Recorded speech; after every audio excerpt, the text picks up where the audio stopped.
Hello and welcome to WPSC ওয়ালা। তো তোমাদেরকে সকলকে স্বাগত জানাই আমাদের ইউটিউব চ্যানেল WPSC ওয়ালাতে। আমরা এখন 1 লাখ ফ্যামিলি মেম্বার্স হয়ে গেছি। তোমরা সবাই আসো, তাই আমরা 1 লাখ হতে চলেছি। এবার চাই যে তোমরা একটা চাকরি পাও, সবাই যারা অনেকেই পেয়েছো আবার পাও, যাতে আমরা একটু সেলিব্রেটও করতে পারি। তো তার আগে দেখে নাও, আমরা যেই এসএসসির এই একটা লেকচার নিয়ে এসেছিলাম, যারা টপ 500 MCQ শুরু করেছিলাম, সেটাই চলছে। আর আজকে আমাদের 5 নম্বর পার্ট থাকবে।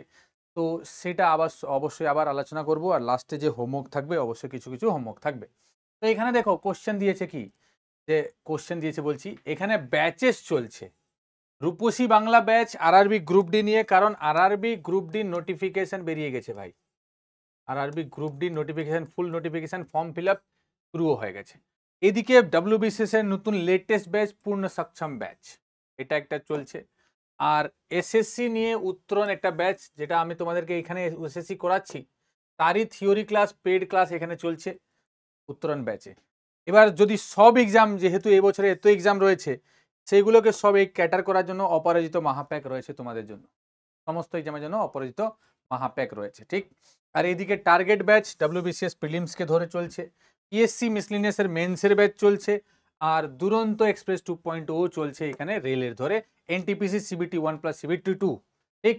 তো এই সমস্ত ব্যাচেসগুলো আমাদের এখানে চলছে পিডব্লিউর মধ্যে। চলো যাই হোক, কোশ্চেনের দিকে যাই।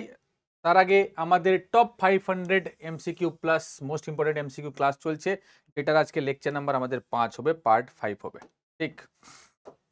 চলো, টেলিগ্রাম গ্রুপে যদি জয়েন হতে চাও, আমার টেলিগ্রাম গ্রুপ রয়েছে। ডাউট জিজ্ঞেস করার জন্য এই QR কোডটাকে স্ক্যান করো আর টেলিগ্রাম গ্রুপে যুক্ত হয়ে যাও আমাদের টেলিগ্রামে। নেক্সট কোশ্চেনের দিকে যাচ্ছি। কোশ্চেন বলছে যে which of the following is not an electromagnetic wave. এখানে ইলেকট্রোম্যাগনেটিক ওয়েভও দেওয়া আছে, আর প্রশ্নটা দিয়েছে যে কোনটা ইলেকট্রোম্যাগনেটিক ওয়েভ নয়। প্রশ্নটা হলো কোনটা ইলেকট্রোম্যাগনেটিক ওয়েভের মধ্যে পড়ে না। তো এটা তুমি দেখে অ্যান্সার বলতে পারবে যে কি হবে। অপশন দিয়েছে এক্স রে, এখানে কি ইউভি রে করে দাও, আর রে না, ইউভি রে করে দাও, ইউভি রে অপশনটা করে দাও। ক্যাথোড রে, ইনফ্রারেড, এই চারটে অপশন দিয়েছে, এটার অ্যান্সার কি হবে জানাবে, ঠিক। দেখো জেনে নেবো আমরা অ্যান্সারটা। এখানে অ্যান্সার হয়ে যাবে cathode ray. Cathode ray EM ওয়েভসের মধ্যে পড়ে না। ইলেকট্রোম্যাগনেটিক স্পেকট্রাম যেটা রয়েছে, সেটা মাঝখানে যেই জায়গাটা হয়, সেটা ইউভি রেজের, ভিজিবল রেজের মধ্যে পড়ে। কোথায় পড়ছে? Visible rays. বাকি এইদিকে লাস্টের দিকে রেডিও ওয়েভস হয়। তুমি এখানে IR পাবে, মাইক্রোওয়েভস পাবে। তো এটা IR হয়ে গেল, এটা হয়ে গেল মাইক্রোওয়েভস, আর এটা হলো রেডিও ওয়েভস। এইদিকে যখন যাচ্ছি তো এটা গামা রেজ, দেখো গামা রেজ দেওয়া আছে, তারপরে এক্স রে দেওয়া আছে, অ্যান্ড লাস্টে ইউভি রেজ। তো এই টোটাল আমাদের ইলেকট্রোম্যাগনেটিক স্পেকট্রাম হয়েছে। এই যে দেখতে পাচ্ছ, এটা 400 থেকে 780 ন্যানোমিটার অবধি আমরা দেখতে পাই। তো এইটার মধ্যে পড়ে গেছে, 400 থেকে 780 ন্যানোমিটার মধ্যে পড়ছে। ক্লিয়ার? তাহলে এখানে আমাদের অ্যান্সার কি হয়ে গেল ভাই? ক্যাথোড রে কিন্তু ইলেকট্রোম্যাগনেটিক ওয়েভসের মধ্যে পড়ছে না, এটা ইলেকট্রোম্যাগনেটিক ওয়েভসের পার্ট নয় কিন্তু, ঠিক। এটা বোঝা গেল। নেক্সট প্রশ্নে গেলাম। TV remote controls works on the principal of. কিসের উপরে টিভি রিমোট কাজ করে, এটা হলো প্রশ্নটা। তো অপশন দেখো, এখানে বলছে আল্ট্রাসোনিক ওয়েভস, নাকি লেজার টেকনোলজি, নাকি ব্লুটুথ টেকনোলজি, নাকি ইনফ্রারেড ওয়েভস। কি হবে যেটার উপরে টিভি রিমোট কাজ করে, ঠিক। পার্ট 5 আমাদের লেকচার। তো এখানে হয়ে যাবে IR ইনফ্রারেড ওয়েভসের উপরে কাজ করে আমাদের টিভি রিমোটসগুলো। তাই টিভি রিমোটসকে দেখবে, যদি ওই ওয়েভলেন্থের আন্ডারে আসে, যদি তুমি ক্লিক করো, তো অন্য ডাইরেকশনে ক্লিক করলে টিভি চ্যানেল চেঞ্জ হয়ে যায়, কিন্তু চেঞ্জ হয় কি না? তো এটা অন্য ডাইরেকশনেও চেঞ্জ হয়। আবার এই IR বেসড ক্যামেরাও পাওয়া যায়, ক্যামেরাও থাকে IR বেসড, সেটা তোমরা দেখেছো অবশ্যই, IR বেসড ক্যামেরা হয়। আল্ট্রাসোনিক ওয়েভসের উপরে কাজ করে তোমার সোনার। কি কাজ করে? সোনার কাজ করছে। সোনার, সোনারের ফুল ফর্ম সাউন্ড নেভিগেশন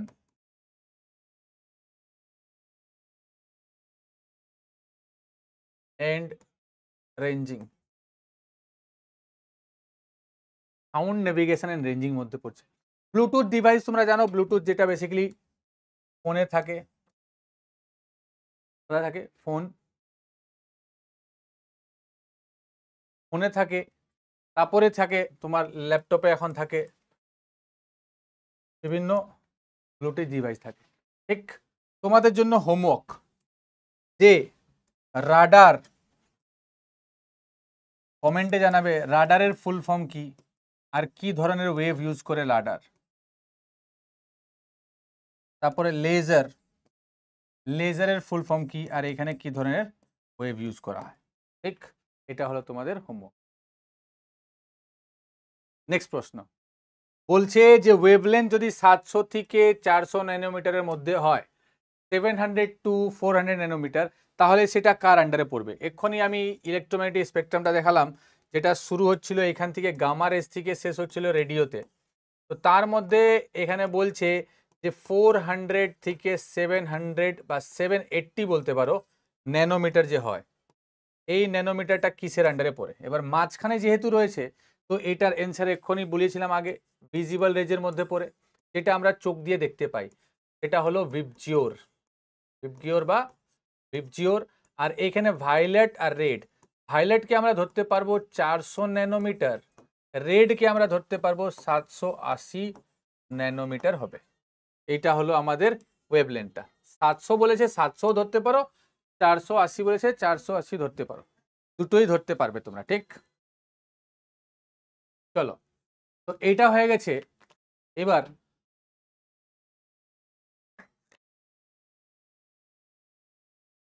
এখানে অ্যান্সার আমরা করে দেব ভিজিবল রেজ। কি অ্যান্সার হবে? Visible rays. জন্য হোমওয়ার্ক, যে এই ভিজিবল রেজকে কে ডিসকভার করেছিল? Discovered by, visible rays was discovered by, কে ডিসকভার করে, এটা তোমাদের হোমওয়ার্ক। ক্লিয়ার? চলো নেক্সট প্রশ্নে গেলাম। An example of longitudinal waves in gas medium is, longitudinal waves in gas medium কোনটা হবে? longitudinal waves in gas medium, দেখো যদি বলি ওয়েভ, তো ওয়েভ দু ধরনের,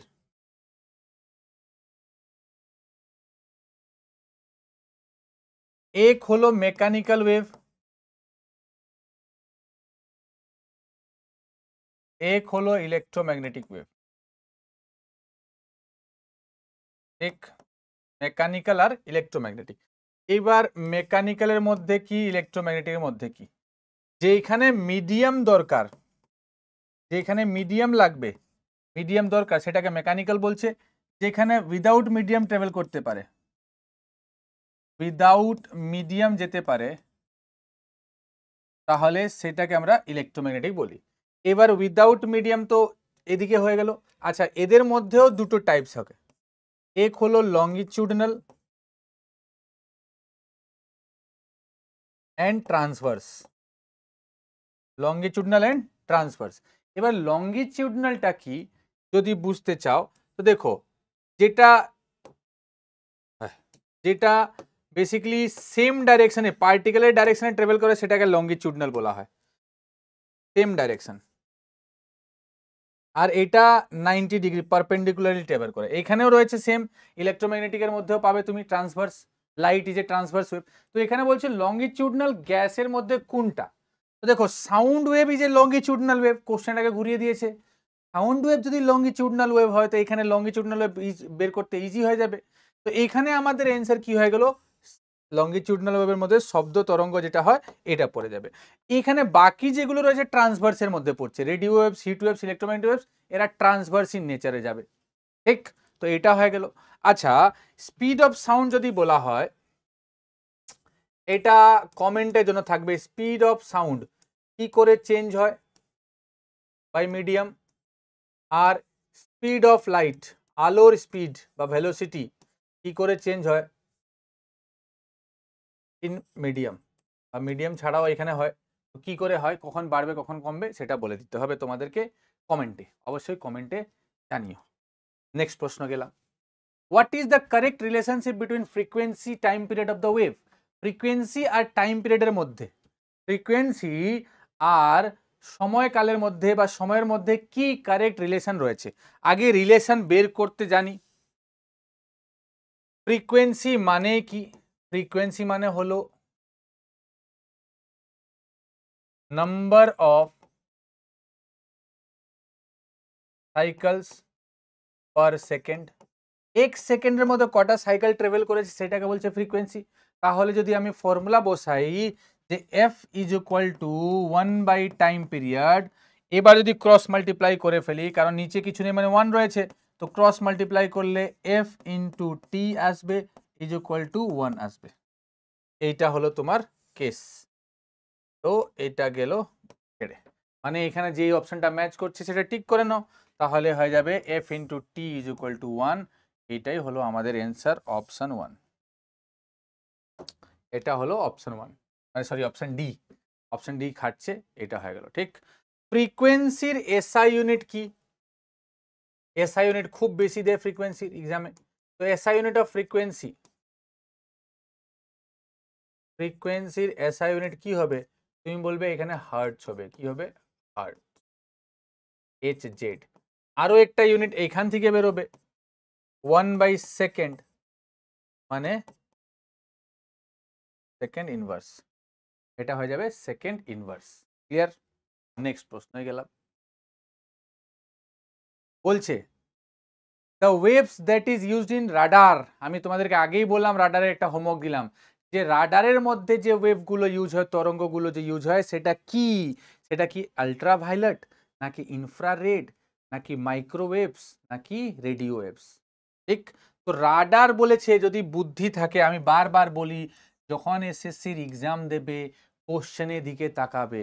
যদি কোশ্চেন কঠিন লাগে তাহলে অপশনের দিকে তাকাবে, আর যদি অপশন কঠিন লাগে তাহলে কোশ্চেনের দিকে তাকাবে। এই হলো তোমার কাজ। তো এখানে বলেছে রাডার, তো রাডার থেকে বের করবে এখানে আর ফর রেডিও। কি ধরনের ওয়েভ? Radio wave. এদের হলো রেডিও, আর এই রেডিও ওয়েভের লংগেস্ট ওয়েভলেন্থ হয়, longest wavelength in electromagnetic spectrum. Electromagnetic spectrum মধ্যে সবচেয়ে বড় তরঙ্গ দূরত্ব বা ওয়েভলেন্থ কার হয়? এটা এ হয়ে গেল। ঠিক। আমি তোমাকে বলবো যে দেখো ওয়েভলেন্থ বলেছে, ওয়েভলেন্থের কথা বলছে কিনা, ওয়েভলেন্থ। তো ওয়েভলেন্থ অফ রেডিও ওয়েভস, এটা হোমওয়ার্ক থাকবে। রেডিও ওয়েভসের ওয়েভলেন্থ কত রেঞ্জের মধ্যে থাকে এটা অবশ্যই জানাও। আর যেহেতু লংগেস্ট ওয়েভলেন্থ, তাহলে ফ্রিকোয়েন্সি সবচেয়ে কম হয়ে যাবে, তাই শর্টেস্ট ফ্রিকোয়েন্সি, শর্টেস্ট ফ্রিকোয়েন্সি থাকবে, উল্টোটা হয়ে যায়। কেন? কারণটা হয়েছে যে ফ্রিকোয়েন্সি ইজ ইনভার্সলি প্রপোর্শনাল, মানে যদি ওয়েভলেন্থ বাড়বে ফ্রিকোয়েন্সি কমবে। ইনভার্সলি প্রপোর্শনালের মানেটা এটাই হলো, ইনভার্সলি প্রপোর্শনালের মানেটা এটাই হলো। তোমরা দেখতে পাচ্ছ একই না? চলো, বোঝা গেছে? ক্লিয়ার? নেক্সট প্রশ্নে গেলাম। বলছে এখানে যে সবচেয়ে বেশি হাইয়েস্ট ফ্রিকোয়েন্সি ইলেকট্রোম্যাগনেটিক ওয়েভ বা রেজের মধ্যে কার আছে? আমাদের হিন্ট হলো ফ্রিকোয়েন্সি জিজ্ঞেস করেছে। কি জিজ্ঞেস করেছে? ফ্রিকোয়েন্সি সবচেয়ে বেশি কার রয়েছে? অপশন হয়েছে আলট্রাভায়োলেট রেজ, নাকি মাইক্রোওয়েভস, নাকি রেডিও ওয়েভস, নাকি গামা ওয়েভস। ঠিক। এই হলো প্রশ্নটা। প্রশ্নটার অ্যান্সার কি হবে বুঝতে দেখো, এখনই বানিয়ে দিচ্ছি। ফ্রিকোয়েন্সি তুমি জানো যে lambda is inversely proportional to frequency. যার ওয়েভলেন্থ সবচেয়ে বেশি হবে তারই ফ্রিকোয়েন্সি সবচেয়ে কম হবে, তার উল্টোটা করতে হবে আমাদেরকে। আচ্ছা, আমরা জানি যে স্পেকট্রামটা কিভাবে কাজ করে। তো gamma rays, UV rays, sorry গামার পর এক্স রে আসবে, X ray, UV, visible rays, visible rays, ঠিক, আইআর মানে infrared, microwaves and radio waves. এবার সবচেয়ে বেশি এই দিকে যখন আমরা মুভ করছি, যখনই আমরা এই দিকে যাচ্ছি আর এই দিকে যাচ্ছি, তো উল্টো কিছু হয়। যখন এই দিকে গেলাম ওয়েভলেন্থ বাড়তে শুরু হয়, আর সঙ্গে ফ্রিকোয়েন্সি কমতে শুরু হয়। ফ্রিকোয়েন্সিটাও লিখে রাখি তাহলে ইজি হয়ে যাবে।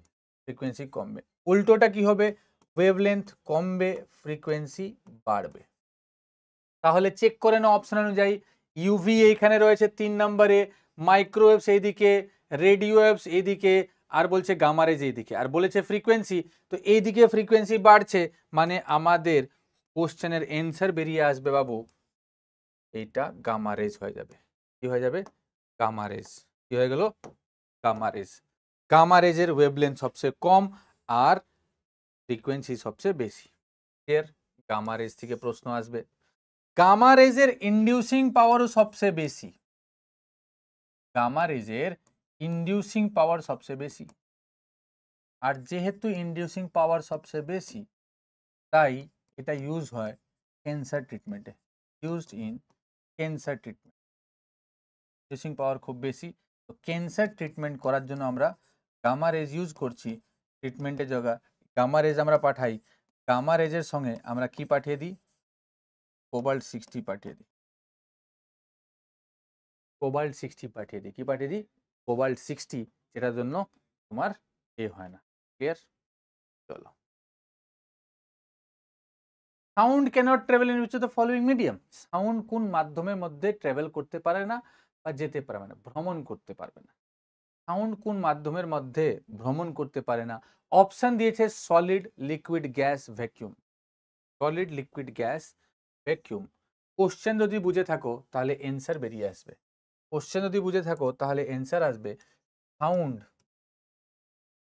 একটা মেকানিক্যাল ওয়েভ, আর মেকানিক্যাল তরঙ্গর মধ্যে ওটা একটা লঙ্গিটিউডিনাল তরঙ্গ।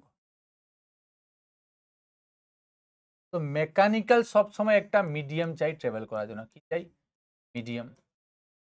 ঠিক, লঙ্গিটিউডিনাল রয়েছে। আচ্ছা, সাউন্ড যেহেতু মিডিয়াম চাই তাহলে ট্রাভেল করবে হয়তো সলিডে বা কঠিনে ট্রাভেল করবে, বা হয়তো ট্রাভেল করবে লিকুইডে, বা হয়তো ট্রাভেল করবে গ্যাসের মধ্যে। হয়ে গেল। এইবার এইখানে আমাদের অ্যান্সার বেরিয়ে যাবে যে কার মধ্যে ট্রাভেল করবে না, তো ভ্যাকুয়ামের মধ্যে, যেখানে কোনো মিডিয়াম নেই ওইটার মধ্যে ট্রাভেল করবে না। তাই এটা হয়ে গেল ভ্যাকুয়ামের মধ্যে ট্রাভেল করে না। অপশন হয়ে গেল আমাদের কি, ভ্যাকুয়ামের মধ্যে ট্রাভেল করে। আর এইখান থেকে বেরোলো স্পিড অফ সাউন্ড ডিপেন্ডস, আগে সলিডে বেশি, তারপর লিকুইড, তারপরে গ্যাস, আগে কঠিন, তারপরে তরল, তারপরে গ্যাসের মধ্যে থাকে। এইভাবে সাউন্ড চলে যায় ভ্রমণ করতে। বোঝা গেছে, হ্যাঁ কি না? স্পিড অফ সাউন্ড 343, যদি নর্মাল স্পিড অফ সাউন্ড ধরা হয়, অ্যাট রুম টেম্পারেচার আমরা নর্মালি ধরি, স্পিড অফ সাউন্ড আমরা বের করি। স্পিড অফ সাউন্ড কত হয় বলবে, 343 মিটার পার সেকেন্ড। এটা আমাদের স্পিড বেরিয়ে গেল, এখান থেকে ক্যালকুলেশন হবে, এখান থেকে calculation. Stethoscope works on the principal of, stethoscope যেটা বেসিক্যালি কি কাজে লাগে, তো তুমি বলতে পারো হার্টবিটকে মেজার করার জন্য।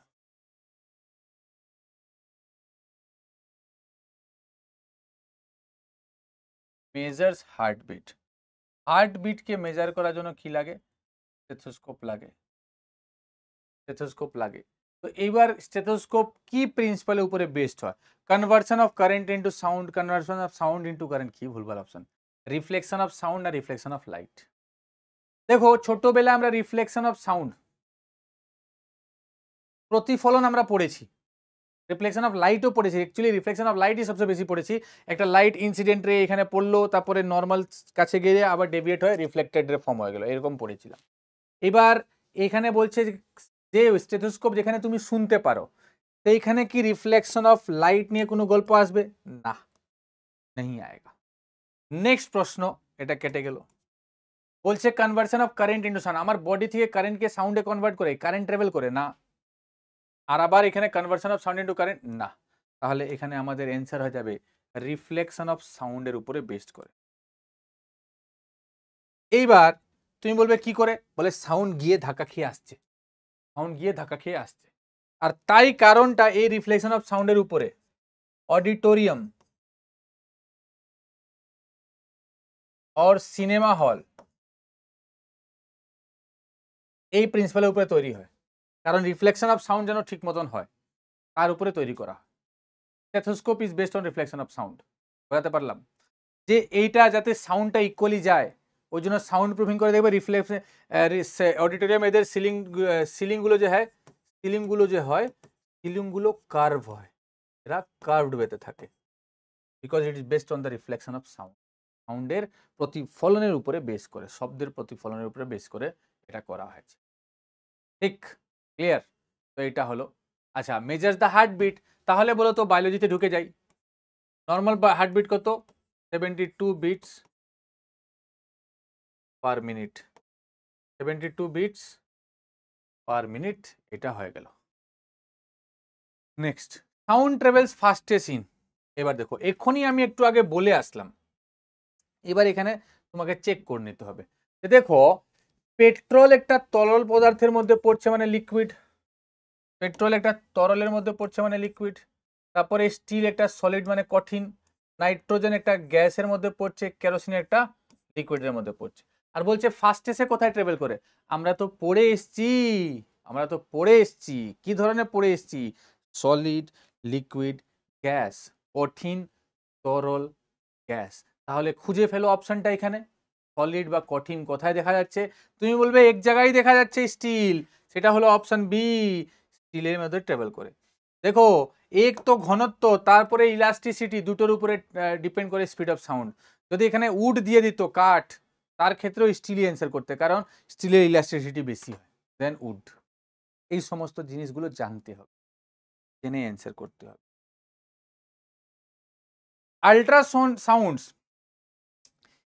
কি সেই ধ্বনি কোন ফ্রিকোয়েন্সির গুলোতে, কোন ফ্রিকোয়েন্সিগুলোর মধ্যে পড়বে। দেখো, আমি পুরো সাউন্ডটাকেই ভাগ করে দিই, সব ঝামেলাই মিটে যাবে। যে সাউন্ড যদি বলা হয়, এক হলো অডিবল রেঞ্জ, যেটা আমরা কান থেকে শুনতে পাই, এই রেঞ্জের মাধ্যমে শুনতে পাই। এক হলো ইনফ্রাসোনিক, আর এক হলো আল্ট্রাসোনিক।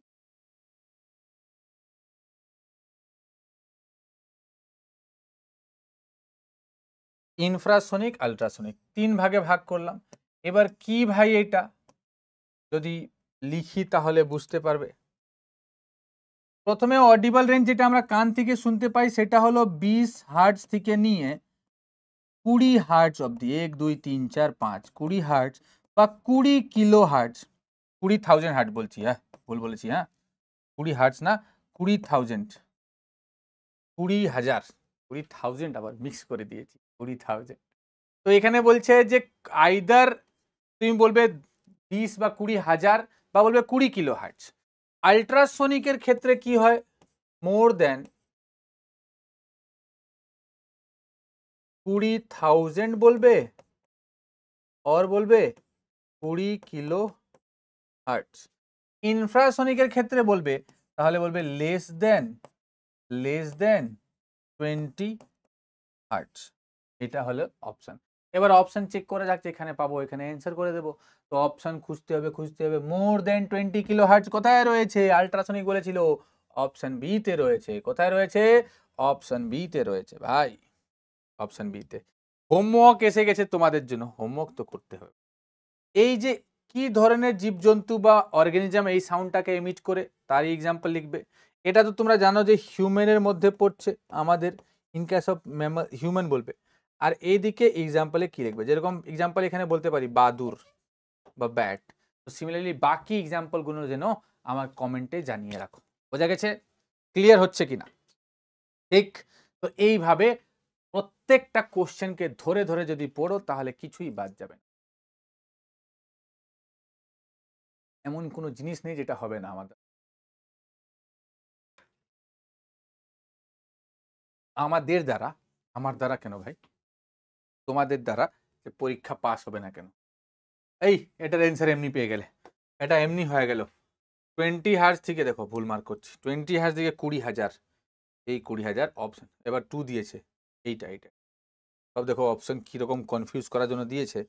আবার পরীক্ষার টেনশনে থাকো, পরীক্ষার একটা আলাদাই প্রেশার, ঠুক করে মেরে দেবে এটার answer. Audible range of sound of an average adult person, বাচ্চারা একটু আরো কম ফ্রিকোয়েন্সি শুনতে পায়, বাচ্চাদের ক্ষেত্রে। বলছে 1605 সালে, অন্য কোশ্চেন এসে গেছে অন্য সাবজেক্ট থেকে। 1605 সালে 50 বছর পরে, 50 বছর শাসন করার পর মারা গেল। আর ওরই মকবরা বলো কিংবা বলো তুমি টম বা কবর, এটা রয়েছে সিকান্দারাতে, আগ্রার কাছে সিকান্দারাতে রয়েছে। তো 1605 সালে মারা গেল, আমি তো বের করে নেব ভাই সালগুলোই। চলো, 1627 থেকে 1658 অবধি ইনার টাইমলাইন ছিল। 1605 থেকে 1627 অব্দি ইনার টাইম ছিল। 1658 থেকে 1707 অব্দি ইনার টাইম ছিল। আর এই কাকুর টাইম ছিল 1556 থেকে 1605 অব্দি।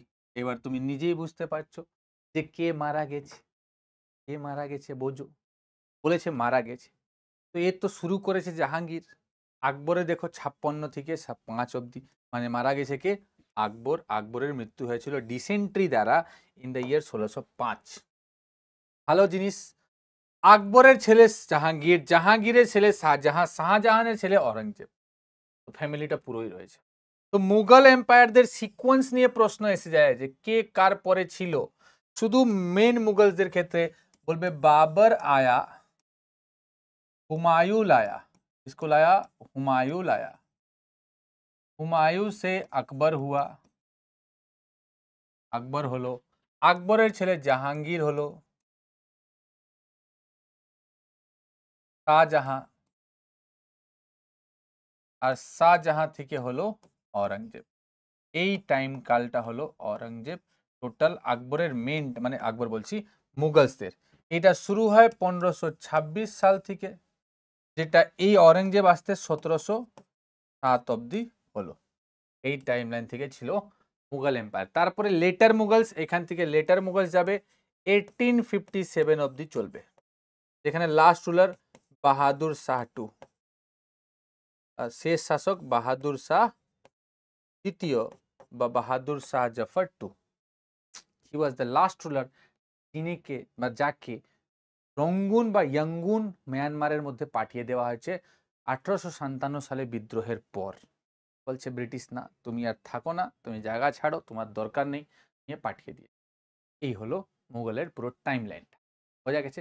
তো পর ছেলে বাবরের ছেলে হুমায়ুন, হুমায়ুন ছিল আকবর, আকবর থেকে জাহাঙ্গীর, জাহাঙ্গীর থেকে শাহজাহান, শাহ থেকে অ্যাকচুয়ালি হওয়া ছিল দারা শিকো, কিন্তু औरंगजेब দারা শিকোকে মেরে নিজে শাসক হয়ে গেছে। ঠিক মজার জিনিস এইবার বের করা যাবে। পিস এন্ড প্রসপারিটি, শান্তির সময়, পিস এন্ড প্রসপারিটি, প্রসপারিটি সময় কার ছিল? জাহাঙ্গীর পেন্টিং এ সবচেয়ে উঁচু গেছিল। শাহজাহাं আর্কিটেকচার, মানে বিল্ডিং মহল ফহল তৈরি হয়েছে। औरंगजेब টেরিটরি, মানে রাজ্যটা, সাম্রাজ্যটা সবচেয়ে বড় হয়েছিল। ঠিক এইবার কিছু হোমওয়ার্ক থাকেগা, হোমওয়ার্ক তো থাকনে মাংতা হ্যায়। এই প্রত্যেকটা মুঘল শাসকদের টম্ব বা মজলিয়াম কোথায় রয়েছে বা কবর কোথায় রয়েছে, শুরু হবে বাবর দিয়ে, বাবরের কোথায়, তারপরে হুমায়ুর কোথায়, তারপরে আকবরের তো তোমাদের জানা আছে, আকবরটা বলে দিয়েছি। 3 নম্বর এসে যাও, জাহাঙ্গীরটা লিখবে। এবার এখানে আমরা ওদের নাম সিরিয়ালি লিখছি না ভাই, পরপর কার তোমাদেরকে হোমওয়ার্ক দিতে হবে সেই অনুযায়ী। শাহজাহাঁটা কোথায় রয়েছে, আর 5 নম্বর औरंगजेबটা কোথায় রয়েছে, এটা যেন অবশ্যই আমাকে কমেন্টে জানিও। কোথায় জানাবে? কমেন্ট বক্সে আমি চাই, কমেন্ট। ঠিক চলো। Which Rajput ruler of Mewar fought on the battle of Haldighati and then fled in the field from the field his horse? ঘোড়া ছেড়ে পালিয়ে গেছিল। দেখো এই ঘটনাটা হয় যে 1576 সালে ব্যাটল অফ হালদিঘাটি হয়েছিল। Battle of Haldighati. আকবর বুদ্ধি লাগালো যে দেখো কি করা যায়। তো আকবর ভার্সেস এই যুদ্ধটা হয় মহারানা প্রতাপ, রাজপুত রুলার মহারানা প্রতাপ, মহারানা প্রতাপের মধ্যে যুদ্ধটা হয়। এবার আকবর বুদ্ধি লাগালো যে এই দেখো রাজপুতের এগেন্সে যুদ্ধ করছি, তো একজন রাজপুতকে পাঠায়। তাই যোধাবাই আকবরের বউয়ের ভাইপোকে পাঠালো, নাম ছিল মানসিং। কারণ রাজপুত, এও একজন মানসিং, মানসিং একজন রাজপুত। মানসিংকে দেখে মহারানা প্রতাপ যে রাজপুত সৈনিক আসবে, ওরা তো বলবে আমি ওকে মারবো, এরকম করে কেস হবে। তো ফাইনালি ওইটাই হয়, কিন্তু এই দিক দিয়ে মুসলিমকে পাঠিয়েছিল, এও আবার বুদ্ধিমান লোক। মহারানা প্রতাপ একজন মুসলিম আর্মি জেনারেলকে পাঠিয়েছে, কিন্তু ফাইনালি যুদ্ধটা শেষ হয় কোথায়? তো মান সিং পরাজিত করে এদেরকে, মানে আকবর পরাজিত করে দেয় মহারানা প্রতাপকে। মহারানা প্রতাপ ওইখান থেকে নিজের ঘোড়ার নাম ছিল চেতককে নিয়ে পালিয়ে যেতে হচ্ছে। এখানে অ্যান্সার হয়ে যাবে মহারানা প্রতাপ, অপশন ঠিক। এটা ছিল আকবরের সময় ঘটনা। এটা তো হয়ে গেছে। ব্যাটেল অফ হালদিঘাটি কবে হয়েছিল? 1576 সালে। তাহলে কিছু ব্যাটেল লিখে দেওয়া হোক, তোমরা মনে রাখবে তোমাদের জন্য। First battle of Panipat, second battle of Panipat, third battle of Panipat, battle of Bilgram কোন সালে বলতে হবে। Battle of Chausa, Saraighat battle,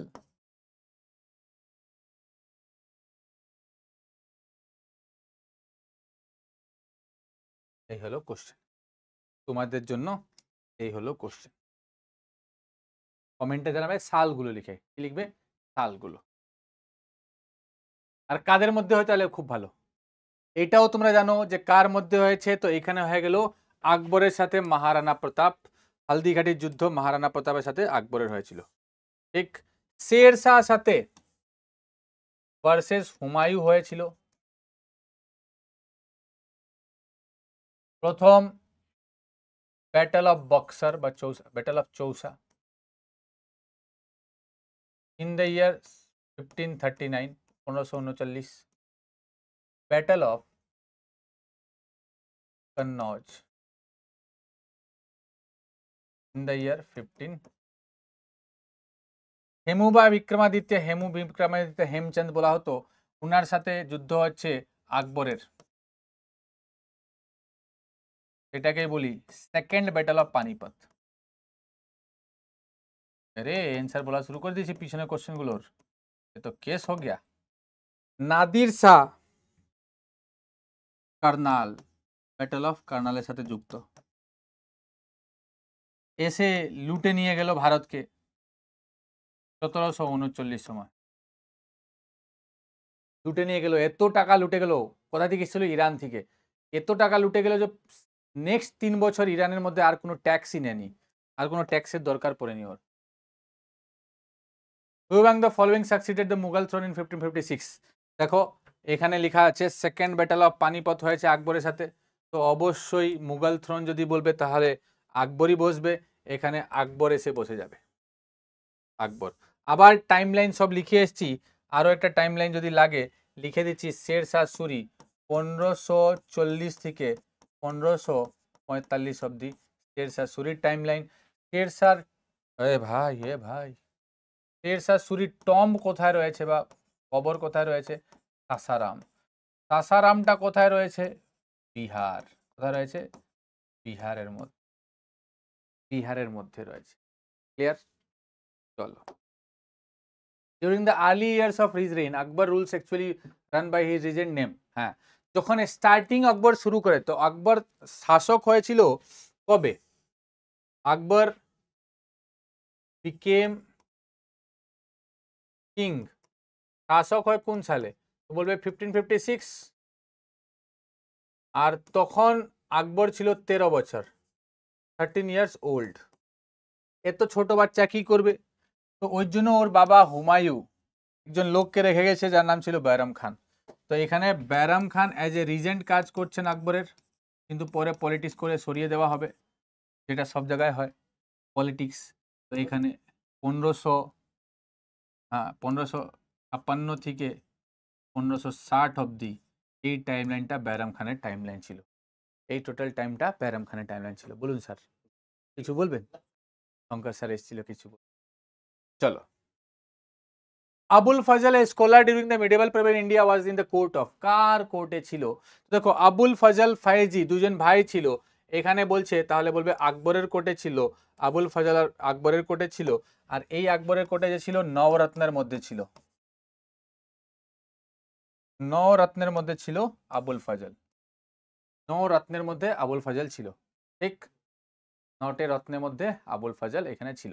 Abul Fazal একটা বই লিখেছিল আকবরের সম্বন্ধে, সেই বুকের নাম ছিল, সেই বইয়ের নাম ছিল আইনে আকবরী। কি নাম ছিল? আইন এ আকবরী, আইনে আকবরী বইটার নাম ছিল, আইন এ আকবরী বইটার নাম ছিল। Birbal was the adviser in the court of, Birbal কার কোর্টে অ্যাডভাইজার ছিল? তো বীরবল তুমি জানো আকবর। বীরবলের আসল নাম কি ছিল? বীরবলের আসল নাম ছিল মহেশ দাস। কি নাম ছিল? মহেশ দাস, ঠিক। ফার্স্ট পার্সন টু টেক ধর্ম নিল দিন এ ইলাহি, দিন এ ইলাহি নিয়েছিল। আমাকে বলবে যে দিন এ ইলাহি, দিন এ ইলাহি সেটা কার সময়, মানে কোন বছরে দিন এ ইলাহিটা এসেছিল? আকবরই শুরু করে দিন এ ইলাহি, সেটা কোন সালে এসেছিল সেটা তোমাদেরকে আমাকে কমেন্টে জানাতে হবে কোন সালে এসেছিল। আকবর বলেছিল সব ধর্ম থেকে ভালো ভালো কিছু নিয়ে নাও, আর সেটাকে বলে দিল দিন এ ইলাহি কোন বছরে এসেছিল। সবচেয়ে trusted general of Mughal empire Akbar কে ছিল? তুমি বলবে এখানে রাজা টোডরমাল না মানসিং ওয়ান নাকি বীরবল নাকি তানসেন। তো এখানে বলবে ট্রাস্টেড জেনারেল মানসিং ছিল। বললাম যোধাবাই বা হারকাবাইয়ের ভাইপো ছিল। রাজা টোডরমাল ইনি রণরত্নের মধ্যে একজন ছিলেন। টোডরমাল বন্দোবস্ত এনেছিলেন, টোডরমাল বন্দোবস্ত, 10 সালা সিস্টেম বন্দোবস্ত। বীরবল কবি প্রিয়া বলা হতো, তানসেন মিউজিশিয়ান। আসল নাম রামতানু পান্ডে, প্রশ্ন আসবে রামতানু পান্ডে। কোথায় থেকে? রেওয়া থেকে। রেওয়া কোথায় রয়েছে? মধ্যপ্রদেশের মধ্যে।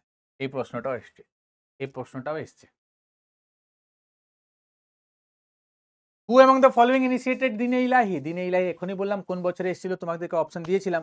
তো দিনে ইলাহি কে ইনিশিয়েট করছে? অপশন হয়ে যাবে তোমাদের বাবু আকবর। আকবর শুরু করেছিল। সব ধর্ম থেকে ভালো ভালো জিনিস নিয়ে একটা ধর্ম শুরু করো। পরবর্তীকালে এটা সাকসেসফুল হবে না, খুব বেশি লোক এখানে যুক্ত হয় না, লাস্টে শেষ হয়ে যায়। আকবরের মৃত্যুর পর এটাতে কিছু থাকে না, শেষের দিকে চলে যায়। তো দিন এই ইলাহি শুরু করেছিল। Sir Thomas Roe came as an official ambassador of King James I of England. Which Mughal emperor's court? দেখো থমাস রয়ের আগে উইলিয়াম হকিন্স এসেছিল, উইলিয়াম হকিন্স, আর উইলিয়াম হকিন্সও এসেছিল জাহাঙ্গীরের কোর্টেই। তাহলে অ্যান্সার পেয়ে গেছো জাহাঙ্গীর কোর্ট। এবার প্রশ্নটা হলো জাহাঙ্গীর কোর্টের কোন সালে এসেছিল, এটা তোমাদের জন্য হোমওয়ার্ক। নেক্সট এখানে বলছে, তো বলবে এখানে হয়ে যাবে জাহাঙ্গীর কোর্টে এসেছিল স্যার থমাস রয়। জাহাঙ্গীর কোর্টে কখন? 1500 বলছি 1615 সালে। আর তখন জাহাঙ্গীর এদেরকে কোম্পানি লাগাতে পারমিশন দিয়ে দিল সুরতে, ব্রিটিশদেরকে পারমিশন দিয়ে দিল সুরতে তোমরা কোম্পানি এস্টাবলিশ করবে, ঠিক। Next, Nurjahan was the wife of which Mughal empire? তো নূরজাহার স্টোরিটা তোমরা জানো কি জানো না? মেহেরুনিসা, মেহেরুনিসা। আর এই মেহেরুনিসা কাজ করতো, বা ওনার হাজবেন্ড আর্মিতে ছিলেন জাহাঙ্গীরের কোর্টে। এবার জাহাঙ্গীরের সাথে নূরজাহার বা মেহেরুনিসার প্রেম হয়ে গেল। প্রেম যখন হয়ে গেল তখন জাহাঙ্গীর বলছে চল না বিয়ে করি, তো বিয়ে করি। তো ও বলছে না, পারবো না। তো কেন ভাই? আমি শাসক, আমি রুলার, সব পাবি তো, যা টাকা পয়সা লাগবে সব দেবো, যা জুয়েলারি লাগবে সব দেবো। বলছে আমার একটা বোর রয়েছে, আমাকে মারবেও আমাকে। বলে ঠিক আছে দাঁড়া বুদ্ধি লাগাই। জাহাঙ্গীর পেন পড়ে গেল ভাই। জাহাঙ্গীর কি করছে, ওর বোরকে পাঠিয়ে দিয়েছে দূরে যুদ্ধ করতে, এমন জায়গায় যুদ্ধ করতে পাঠিয়েছে যেখান থেকে বেচারা আর ফিরে আসবে না। আর ও আর ফিরে সত্যিই আসলো না, ফিরেই আসলো না। এবার বললো জাহাঙ্গীর, কি বলো বিয়ে হবে? বলছে হ্যাঁ এবার ময়দান খালি হ্যাঁ, আপন শাদি কর সকতে হ্যায়। আর তাই বিয়ে করলো কাকে? তো বিয়ে করলো তোমার জাহাঙ্গীরকে। তো মেহেরুনিসা নাম ছিল, পরবর্তীকাল নামটা চেঞ্জ করে নূরজাহাঁ করলো। আর মাঝখানে রুলও করেছিল। জাহাঙ্গীর তো মদ খেয়ে ঘুমোতো, মদ নেশা ভাঙ করতো, কোনো কাজ ছিল না, পেন্টিং করতো, তাই ওইখানে মেহেরুনিসা বা নূরজাহাঁ এসে গেল। When was the election commission? এটা তোমাদের হোমওয়ার্ক থাকবে। ইলেকশন কমিশন অফ ইন্ডিয়া, এটা ইজি কোশ্চেন। কোন আর্টিকেলের মধ্যে রয়েছে এটাও বলবে, আর্টিকেলের মধ্যে রয়েছে এটাও বলবে। প্রথম ইলেকশন কবে হয়েছিল এটা থেকে প্রশ্ন এসে গেল, first election of India in India, first election in India বা ফার্স্ট জেনারেল ইলেকশন কবে হয়েছিল এটাও তোমাদের, ভাই তোমাদের জন্য হোমওয়ার্কই থাকবে এই সমস্ত হোমওয়ার্ক। এখানে আরেকটা current affairs, present chief election commissioner of India, present chief election commissioner of India, এটাও হোমওয়ার্ক, এটা তোমাদের জন্য হোমওয়ার্ক থাকবে। বলছে to be a voter India what is the minimum qualifying age. তো বলছে ভোট দেওয়ার জন্য মিনিমাম কোয়ালিফাইং এজ মানে ন্যূনতম যোগ্যতা কত হতে হয়, ন্যূনতম। তো সেখানে তোমাকে বলতে হবে ন্যূনতম যোগ্যতা বললে 18 বছর বয়স হলে তুমি ভোট দিতে পারো, 18 বছর বয়স হলে ভোট দিতে পারো। এবার আমার একটা প্রশ্ন থাকলো যে আগে এটা 21 ইয়ার্স ছিল, 21 ইয়ার্স থাকে 18 ইয়ার্স করে দেওয়া হয়েছে by which constitutional amendment act, কোন বছরে কোন কনস্টিটিউশনাল অ্যামেন্ডমেন্ট অ্যাক্টের মাধ্যমে এটাকে চেঞ্জ করা হয়েছে। বিধান পরিষদ, যখন এখানে বিধান পরিষদ দিয়ে দিয়েছে তাহলে বুঝতেই পারবে লেজিসলেটিভ কাউন্সিলের কথা বলছে, লেজিসলেটিভ কাউন্সিলের কথা বলছে। আর লেজিসলেটিভ কাউন্সিলের মেম্বার হওয়ার জন্য মিনিমাম বয়স কত হতে হয় তাহলে সেটা তোমরা জানো 30 বছর, রাজ্যসভার মতন কেসটা 30 বছর হতে হবে। এই বিধান পরিষদ বা লেজিসলেটিভ কাউন্সিল এটা একটা পার্মানেন্ট বডি, কি ধরনের বডি, বৌদি না রে ভাই, পার্মানেন্ট বডি, কেউ শুনে নেবে না বৌদি বলবে যে বৌদি বলছে। পার্মানেন্ট বডি 6 বছরের টেনিওর হয়, মেম্বার্সদের সময়কাল কত দিনের হয় 6 বছর, কিন্তু 1/3 মেম্বার্স রিটায়ার্স আফটার এভরি 2 ইয়ার্স, প্রত্যেক 2 বছরের পর 1/3 মেম্বার্স রিটায়ার মেরে দেয়, প্রত্যেক 2 বছর পর 1/3 মেম্বার রিটায়ার মারবে। তো এইটা ছিল তোমাদের মোস্ট ইম্পর্টেন্ট কোশ্চেন্স আমাদের এসএসসি কে নিয়ে পার্ট 5 আজকে করালাম, জিকে জিএস এর পার্ট 5। দেখো বাবু আর কি চাইছো তোমরা অবশ্যই কমেন্টে জানিও যে কি তোমাদের আরো দরকার। এরকম ভিডিও আসতে থাকবে যতক্ষণ আমি 500 বা 500 প্লাস যদি না করিয়ে দিই।